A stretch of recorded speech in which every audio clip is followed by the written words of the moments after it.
ಹೋದ ವರ್ಷ ಕೊಡಲ್ಲ ಅಂದ್ಬಿಟ್ಟು ತಗೊಂಡೋಗಿ ಎ ಸಿ ಇಟ್ಟಿದ್ದೀರಾ. ಒಂದು ಲಕ್ಷ ಆಗುತ್ತಿದ್ದು ಅಂತ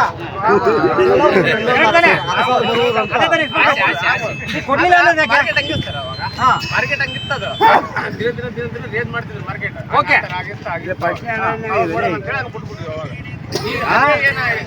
ಇವ್ರಿಗೆ ಯಾರು ಇಲ್ಲಿ ನಮ್ಮ ಇಲ್ಲಿ ಯಾರು ರೈತರನ್ನ ಯಾರು ಕೇಳ್ಕೊಂಬರಲ್ಲ. ನೀವು ಕೊಡಂಗಿಲ್ಲ ಕೊಡು, ಇಲ್ಲಾಂದ್ರೆ ಹೋಗು. ನಾನೇನು ಬಾ ಅಂತ ಹೇಳಿದ್ದ, ನೀವು ಕಸ ತಾಂಬಾರ ಮಾಡಿಕೊಡ್ತು, ನಾನು ಬೇಡ ಅಂತಿಲ್ಲ. ನಾನು ಬಾ ಅಂತ ನಿಮ್ಗೆ ಮಾಡಿ ನಿಮ್ಗೆ ಮಾಡಿಸಿರಲ್ಲ. ನೀವೇನು ತಾಂಬರಪ್ಪ ಅದೇ ಅದ ನೀರು ಜಾಸ್ತಿ ಹಾಕ್ಬಿಟ್ರಿ, ಕೈ ಬೇಯಿಸಿಲ್ಲ ಅದು ಬೇಯಿಸಿದ್ರಿ, ಯಾವುದೋ ಒಂದು ಕಾರಣ ಹೇಳಿ ಬೆಲೆ ಯಾವ್ದು ಮಾಡಿ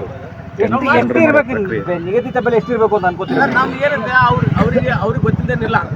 ಈಗ ಅವ್ರಿಗೆ ಗೊತ್ತಿರ್ತೈತೆ ಅಲ್ಲ. ಅವ್ರಂದ್ರೆ ಈಗ ನಮ್ಮ ಊರಾಗ ಬಂದು ಎಲ್ಲ ವ್ಯವಹಾರ ಮಾಡ್ತಾರೆ. ಅವ್ರು ಊರಾಗ ಬರ್ತಾರೆ, ಊರಾಗ ಬಂದು ನಮ್ಮ ಅಂಗಡಿ ತಗೊಂಬರಿ ಹಿಂಗೆ ತಗೊಂಬರಿ ಇಲ್ಲಿ ಹಾಕೋಣ, ಇಲ್ಲೇ ಇಸ್ಬಿಡೋಣ, ನಾವು ಮಾಡಿಕೊಡ್ತೀವಿ ರೇಟ್ ಅಂತ ಮಾಡಿಕೊಡೋಣ. ಅವ್ರಿಗೆ ಗೊತ್ತಿರ್ತದೆ ಇಷ್ಟು ಚಿಲ್ಲಿಗೆ ಇಷ್ಟು ರೇಟ್ ಬರ್ತದೆ, ಒಂದು ಎಕರೆಗೆ ಇಷ್ಟು ಖರ್ಚು ಬರ್ತದೆ ಅವ್ರಿಗೆ ಗೊತ್ತಿದೆ.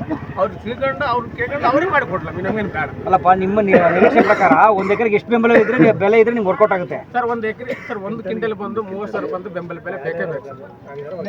ಯಾಕಂದ್ರೆ ಖರ್ಚಿದೆ ಸರ್, 30,000 ಖರ್ಚಿದೆ ಸರ್. ಏನಾಗಲ್ಲ ಒಂದು ಎಕರೆಗೆ ಮುದ್ದು ಹೊಡೆದ್ರೆ 8 ಟ್ಯಾಂಕಿ 3,000 ರೂಪಾಯಿ ಮುದ್ದು ಹೊಡ್ತೀವಿ ನಾವು. ಬರೀ 30,000 ಕೇಳಿದ್ರೆ ಹೆಂಗ್ ಮಾಡಿದ್ರೆ ಅವ್ರೆ ಒಂದು ಎಕರೆಗೆ 30,000 ರೂಪಾಯಿ ಅರೇಕ 30,000 ರೂಪಾಯಿ ಅಂದ್ರೆ ನನಗೆ ಖರ್ಚು. ಒಂದು ರೈತ ಒಬ್ಬ ರೈತ 4 ದಿನ 3 ದಿನ ಒಂದು ಎಣ್ಣೆ ಹೊಡಿತಾರೆ. ಒಂದೇ ಎಣ್ಣೆ 4 ದಿನಕ್ಕೆ ಎಣ್ಣೆ ಅಂದ್ರೆ 6 ತಿಂಗಳು ಎಷ್ಟು ಎಣ್ಣೆ ಆಗ್ತದೆ? ಗೊಬ್ಬರ ಎಷ್ಟು ರೇಟ್ ಆಯ್ತು ಕೇಳೋದು ಸರ್. ಒನ್ ಟೈಮ್ 8 ಟ್ಯಾಂಕಿ ಹೊಡೆದ್ರೆ 8 ಟ್ಯಾಂಕಿ 3,000 ರೂಪಾಯಿ ಮುದ್ದು. 3 ವರ್ಷ ಮುಂದೆ ಗೊಬ್ಬರ ಎಷ್ಟು ನಾನೇ ಕೊಟ್ಟಿದ್ದು ಸತತ. ಕುರುಗೋಡು ತಾಲೂಕಿನಿಂದ 650 ರೂಪಾಯಿ ಒಂದು ಹೆಣ್ಣು ಮಗಳಿಗೆ ಕೂಲಿ ಕೊಟ್ಟಿರೋದು.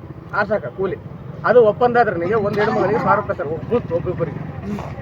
ಆಸಕ್ಕ ನಾವು ಒಳ್ಳೆಲ್ಲ ಹರ್ಕೊಂಡ್ಬಂದು ಹೊರಲ್ಲಿ ಒಣಗಾಕ್ಬೇಕು. ಅದನ್ನ ಒಳ್ಳೇದು ಒಂದು ಭಾಗ ಮಾಡಬೇಕು, ಕೆಟ್ಟದ್ದು ಭಾಗ ಮಾಡಬೇಕು. ಕೆಟ್ಟದ್ದು ಭಾಗ ಒಳ್ಳೇದು ಭಾಗ ಮಾಡೋಕೆ ಅದನ್ನ 650 ರೂಪಾಯಿ ಕೂಲಿ ಸರ್ ಹೆಣ್ಮಗಳಿಗೆ. ಅದು ಹೆಣ್ಮಗಳಿಗೆ ಮುಂಜಾನೆ 9 ಗಂಟೆ ಬರುತ್ತೆ, ಸಾಯಂಕಾಲ 5 ಗಂಟೆ ಬರ್ತಾರೆ. 9 ಗಂಟೆ ಬಂದು 5 ಗಂಟೆ ಹೋಗಕ್ಕೆ 650 ರೂಪಾಯಿ ಕೂಲಿ ಸರ್ ಭಾಗ ಮಾಡೋದಕ್ಕೆ. ಮತ್ತೆ ಹೊಲದಲ್ಲಿರೋ ಮೆಣಸಿನ್ಕಾಯಿ ಅರೆ ಇರುತ್ತೆ, ಅದು ಬೇರೆ. ಗೊತ್ತಿದೆ ಅದು ಡಿಮಾಂಡ್ ಹೆಂಗೆ ಗೊತ್ತಾ? ಅವ್ರು ಮಾತಾಡ್ಬೇಕು, ನಮ್ಗೆ ಅರ್ಜೆಂಟ್ ಇತ್ತು, ನಾಳೆ ಅರಿಬೇಕು, ನಾವೆಲ್ಲ ಒಣಗಿಬಿಟ್ಟು ಕಾಯಿ ಅವ್ರು ಕೇಳಿಸ್ಕೊಡ್ಬೇಕು.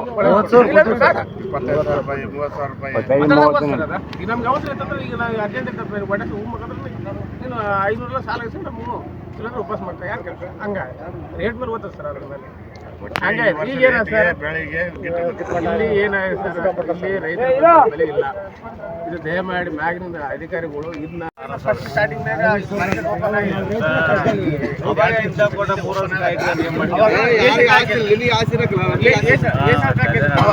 ಈಗ ಏನಂತಾರೆ ಹೊಸಕಾಯಿ ಬೇಕು. ಈಗ ಏಸಕಾಯಿ ಡಿಮ್ಯಾಂಡ್ ಇಲ್ಲ, ಹೊಸಕಾಯಿ ಬೇಕು. ಏಸಕಾಯಿ ಹಳೆಕಾಯಿಗಿಂತ ಏಸಕಾಯಿ ಬೇಡ, ಹೊಸಕಾಯಿನ ಬರಲ್ಲ ನಮಗೆ. ಅವು ಅದು ಕಾಯಿ ಜಾಸ್ತಿ ಇದೆ, ಅದೇ ಸಿಗಲ್ಲ. ಈ ಒಳ್ಳೆ ಕಾಯಿಗಿಂತ ರೇಟ್ ಜಾಸ್ತಿ ಇದೆ ಮಾರ್ಕೆಟಿಗೆ. ಒಳ್ಳೆಕಾಯಿ ನಾವು ತಮ್ಮಂದ್ರೆ ಅವೇ ಈಗ ಅರ್ಧಕ್ಕರ್ಧ ಬದ್ರಿ ರೈತರು ಸರ್. ಈಗ ಇರೋದೆಲ್ಲ ರೈತರೆಲ್ಲ ಎಲ್ಲ ಬರೀ ಮತ್ಸ್ಯಕಾಯಿ ಎಲ್ಲ ಬೂದಿ. ಒಳ್ಳೆಕಾಯಿ ಇಲ್ಲೇ ಇಲ್ಲ. ಅದರಲ್ಲಿ ಆರಿಸಿವು ಅರ್ಧ ರೊಕ್ಕ ಅಂದ್ರೆ ಅರ್ಧ ಅವೇ ಅದಾವೆ. 20% ರೂಪಾಯಿದಾಗ 8 ಎಣ್ಣೆ ಒಂದು ಅವೇ ಇದಾವೆ. ಒಂದು 4 ರೂಪಾಯಿ ಬರೀ ಇವು ಅದಾವೆ ಒಳ್ಳೆಕಾಯಿ ಅದಾವೆ. ಬರೀ ಅವೇ ಬಂದ್ರೆ ದೇಶಕ್ಕೆ ಏನು ರೈತರು. ಅದರಲ್ಲಿ ಈಗ ಏಕ್ಷಣಲ್ಲೇ ಎಲ್ಲಿ ಮಾಡ್ಯಾರ ಸರ್? ಈಗ 9,000 7,000 ರೇಟ್ ಮಾಡ್ಯಾರ. ಈಗ ಬರೆದಿರೋದು 12,000. ನನಗೆ ಮೆಸೇಜ್ ಬಂದಿದೆ. ಬರೆದಿರೋದು ಹಾಕಿರೋದು ಎಷ್ಟು ಹಾಕಿದ್ರೆ 12,000 ತಗೊಂಡು ರೇಟ್ ಅಂತ ಹೇಳ್ಯಾರ. 12,000 ಯಾರ್ದನ ಆಯ್ತು ನಮ್ಗೆ ಗುಂಪು ತೋರಿಸ್ತಾರೆ. ಡಬಲ್ ಪೈತ್ರಿ 12,000 ರೂಪಾಯಿ ಯಾರು ರೇಟ್ ಯಾರು ಇಲ್ಲ. ಇಲ್ಲಿ ನಾನು ಕೇಳ್ತಿರೋದು ಏನಂದ್ರೆ, ಇಲ್ಲಿ ಮ್ಯಾಗಿನ ಅಧಿಕಾರಿಗಳು ಏನಿದಾರ ನಿಗದಿಟ್ಟ ಬೆಲೆ ಅಂತೇಳಿ ಮೋದಿಯವರು ಯಾರು ಮ್ಯಾಗಿನ ಅಧಿಕಾರಿಗಳು ಮಾಡ್ಬೇಕು. ನಿಗದಿಟ್ಟ ಬೆಲೆ ಅಂತ ಮಾಡ್ಬೇಕು. ರೈತರ ಬೆಂಬಲ ಬೆಲೆ ನಿಗದಿಟ್ಟ ಬೆಲೆ ಅಂತ ರೈತರ ಬೆಂಬಲ ಬೆಲೆ ಮಾಡ್ಬೇಕು. ಇಲ್ಲಿ ಮಾಡ್ತಾ ಇಲ್ಲ. ಈಗ ಮೆಕ್ಕೆಜೋಳಕ್ಕೆ ನಿಗದಿಟ್ಟ ಬೆಲೆ ಮಾಡ್ಯಾರ, ಜೋಳಕ್ಕೂ ಮಾಡ್ಯಾರ, ಹತ್ತಿಗೆ ಮಾಡ್ಯಾರ, ಎಲ್ಲರಿಗೂ ನೀರು. ಚಿಲ್ಲಿ ಯಾಕೆ ಮಾಡ್ತಾ ಇಲ್ಲ? ಮೆಣಸಿನಕಾಯಿಗೆ ಬೆಂಬಲ ಬೆಲೆ ಇಲ್ಲ, ಬೆಂಬಲ ಬೆಲೆ ಇಲ್ಲ, MSP ಇಲ್ಲ. ಈಗ ಯಾವ ಸರ್ ಜನವರಿಯಿಂದ ಯಾವ ನಿಗದಿಟ್ಟ ಬೆಲೆ ಯಾವ್ದು ಮಾಡ್ಯಾರ ಸರ್? ಎಲ್ಲಿ ಮಾಡ್ಯಾರ ಸರ್? ಎಲ್ಲಿ ಮಾಡಿರಿ? ಯಾವ ರೇಟ್ ಮಾಡ್ಯಾರ? ಯಾವ್ದು ಮಾಡಿಲ್ಲ. ನಿಗದಿಟ್ಟ ಬೆಲೆ ಮಾಡ್ಬೇಕು ಸರ್. ಈಗ ಇರಲಿಲ್ಲ. ಈಗ ಡೆವಲಪ್ ಹತ್ತಿರವನ್ನು ಅದೇ ರೇಟ್ ಅಲ್ಲಿ ರುದ್ರಪೇಟೆಯಿಂದ ಬರುತ್ತೆ. ರುದ್ರಪೇಟೆಗೆ ಅದು ಕೂಡ ಅದೇ ರೇಟ್ ಅಂದ್ರೆ ನನಗೆ. ಆದರೆ ಅದು ರುದ್ರಪೇಟೆ ಯಾಕೆ ಬಿಡಬೇಕು ಸರ್? ಅದು ಜಾಸ್ತಿ ಖರ್ಚು ಬರುತ್ತೆ ಸರ್. ಅದನ್ನೇ ಯಾಕೆ ಬಿಡಬೇಕು? ಇದು ಕಮ್ಮಿ ಖರ್ಚಿನಾಗ ಇದಿರೋದು. ಇದಾದ್ರೆ ಬೆಳ್ರಿ, ಇದೇ ಬೆಳ್ರಿ, ಅದು ಬೆಳ್ರಿ ಅಂತಂದ್ರೆ ಅದು ಜಾಸ್ತಿ ಖರ್ಚಿದ್ರೂ ಸ್ವಲ್ಪ ಹೈ ರೇಟ್ ಮಾಡ್ಬೇಕಲ್ಲ, ರೇಟ್ ಜಾಸ್ತಿ ಮಾಡ್ಬೇಕಲ್ಲ. ಈಗ ಒಂದೊಂದು ಕ್ವಾಲಿಟಿ ಸರ್. ಇದು 4 ರೇಟ್ ಇರ್ತಾವೆ. ಡೆವಲಪ್ ಬೇರೆ, ರುದ್ರಪೇಟೆ ಬೇರೆ, ಗಡ್ಡಿ ಬೇರೆ, ಮತ್ತೆ ಗಾಡಿಗೆ ಬೇರೆ ಬರ್ತಾವೆ ನಾಲ್ಕು ರೀತಿ ಡಬ್ಬಿ ಬರ್ತಾವೆ. ಡಬ್ಬಿಗೆ ಒಂದು ರೇಟ್ ಅಂತ ಮಾಡ್ಬೇಕಾ? ಇಲ್ಲ. ಅದಕ್ಕೆ ಈಗ ನಿನ್ನ ನಾನು ಒಂದೇ ರೀತಿ ಒಂದೇ ಸೆಕೆಂಡ್ ತುಂಬಿದ್ರು. ಈಗ ನಿನ್ನ ಎಲೆಕ್ಷನ್ ಬೇರೆ ಇರುತ್ತೆ, ನಮ್ಮ ಎಲೆಕ್ಷನ್ ಬೇರೆ ಇರುತ್ತಲ್ಲ, ಮತ್ತೆ ಅದು ಹೆಂಗೆ ಸರ್ ಇದು ನೀಟ್ ಬೆಲೆ ಅಂತ ಮಾಡ್ಬೇಕಲ್ಲ? ಈಗ ಡಾಲ್ಫಿನ್ ಈ ರೇಟ್ ಅಂತ ಮಾಡಿಬಿಡ್ರು. ನಾವು ಕೇಳಕ್ಕೆ ಹೋದ ಈಗ 15,000 ಮಾಡ್ರಿ, ನಾವು ಬೆಳೆಯಕ್ಕೆ ಹೋಗೋದಲ್ಲ. ಹಸರ ಮೇಲೆ ಹಸರು ನಮ್ಗೆ ಇಷ್ಟಿದ್ರೆ ಹಸರು ಬೆಳೆದಿತ್ತು, ಇಲ್ಲಾಂದ್ರೆ ಬೇರೆ ಮೆಕ್ಕೆಜೋಳ ನೆಕೊಂಡಿರ್ತೀವಿ ನಾವು.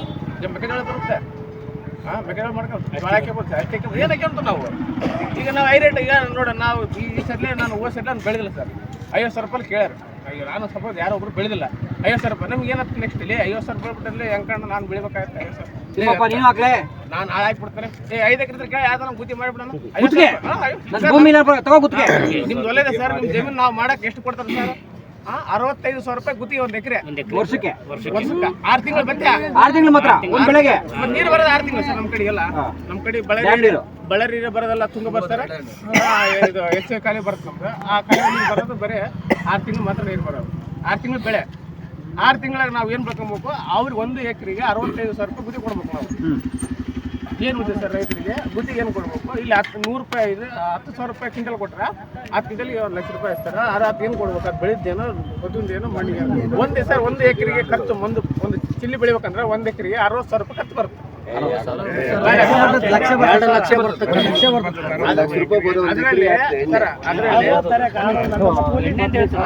ಅದರಲ್ಲಿ ಏನು ಗೊತ್ತಾ, ಒಂದೊಂದು ಈಗ ಚಿಲ್ಲಿಗೆ ಆಗಲಿ ಡೆವಲಪ್ಮೆಂಟ್ಗೆ ಖರ್ಚು ಸ್ವಲ್ಪ ಕಮ್ಮಿ ಇರುತ್ತೆ. ಕಡ್ಡಿಗಾಯಿಗೆ ಜಾಸ್ತಿ ರೇಟ್ ಇರ್ತದೆ. ಕಡ್ಡಿಗಾಯಿ ಒಂದೊಂದಕ್ಕೂ ಒಂದೊಂದು ರೇಟ್ ಜಾಸ್ತಿ ಇರುತ್ತೆ.